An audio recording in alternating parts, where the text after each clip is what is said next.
Hello again, feral friends and fellow nature nerds, and thank you for tuning in to this Dirt Dispatch number 45, the last Dirt Dispatch of the year.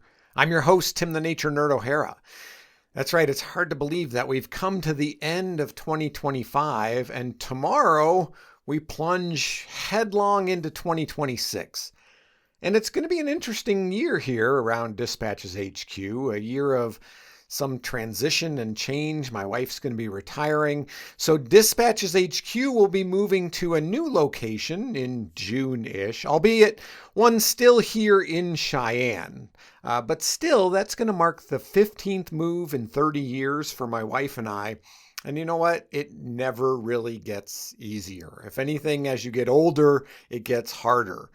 And with that move, even though it's not going to be far, there's going to come some changes in jobs and responsibilities and so forth. So yeah, a year of changes, a year of transitions, but a year of new possibilities too. So it's both a little bit scary, but also exciting. And also some other exciting adventures coming up for us this year, like a trip to France, which will be my first experience traveling to Europe. So that's something I'm really looking forward to. So as we close out the year, I hope that you can look back on 2025 with some degree of accomplishment.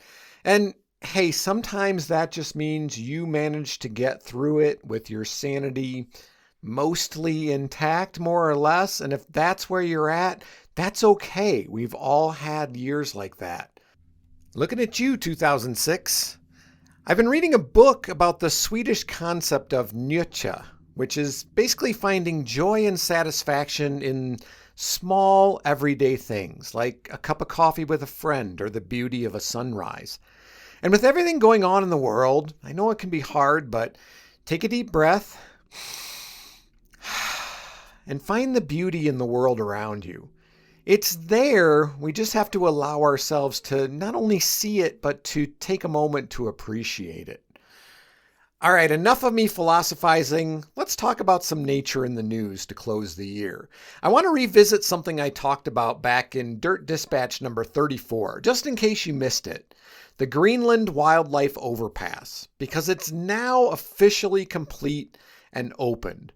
Now, it's not located in Greenland, but in Colorado, and it's the largest wildlife overpass in the world, spanning 6 lanes of I-25 between Denver and Colorado Springs, the two most populous cities in the state of Colorado. It's 200 feet wide, 209 feet long, and has wide, gradually sloped entrances, which, combined with fencing, will encourage wildlife to use the crossing rather than trying to play Frogger through traffic moving at 80 miles an hour. Or more if you're familiar with how Colorado drivers regard the speed limit. Now, Colorado has more than 100 wildlife crossings around the state, but most of them are tunnels. And tunnels are great for smaller animals, but they tend to be avoided by the larger ungulates or hooved animals, which prefer clear sight lines and tend to avoid enclosed spaces that restrict their mobility and may not be able to accommodate that big old rack of antlers. The location of the Greenland Overpass is a spot where these animals are known to have a high degree of movement, and it addresses a nearly 4-mile gap in wildlife crossings in this area. It also connects 39,000 acres of big game habitat in Douglas County on the east side of I-25 to over 1 million acres of the Pike National Forest on the west side.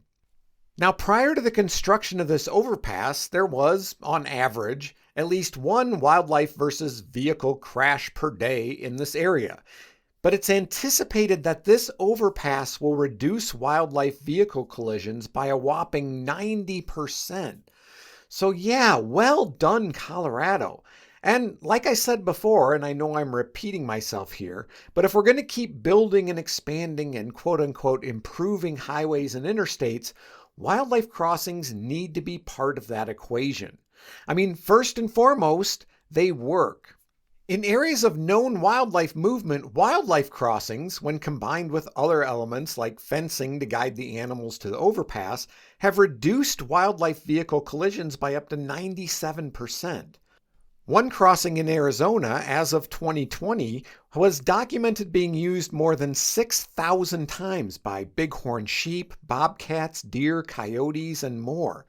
In Florida, wildlife crossings have been proven to increase the gene flow and prevent vehicle collisions with Florida black bears.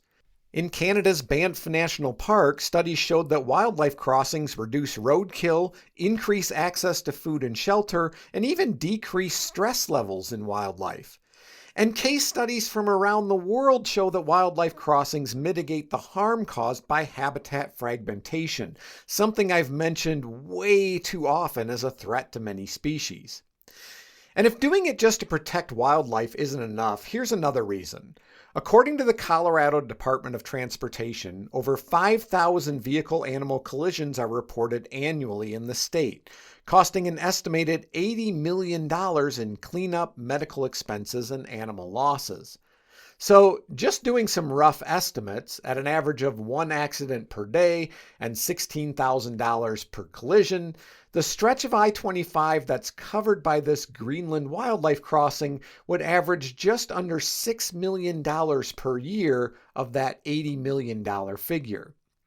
The cost for the Greenland Wildlife Crossing, and remember this is the world's largest, was about $15 million, which means that it will pay for itself in less than 3 years, just in cost savings. So ultimately, it just makes economic sense. All right, on that note, let's ring in the new year, shall we?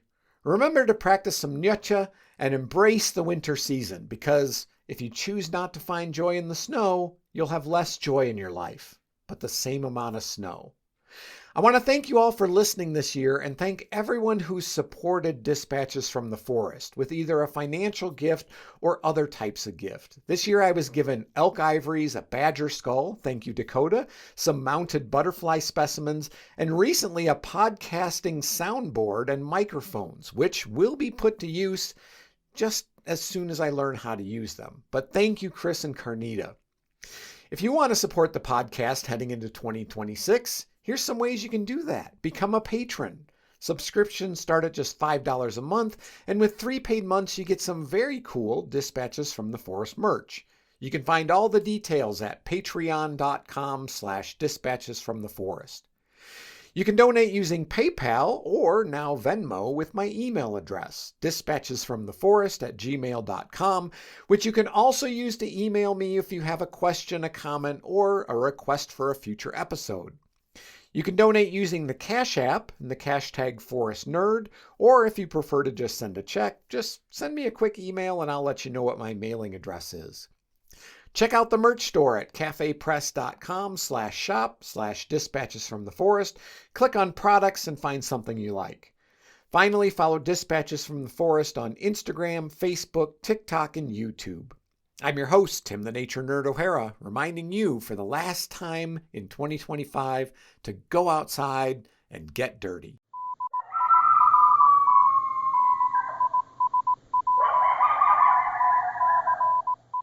Dirt Dispatches is a production of Dispatches from the Forest and may not be used or rebroadcast whole or in part without express written permission.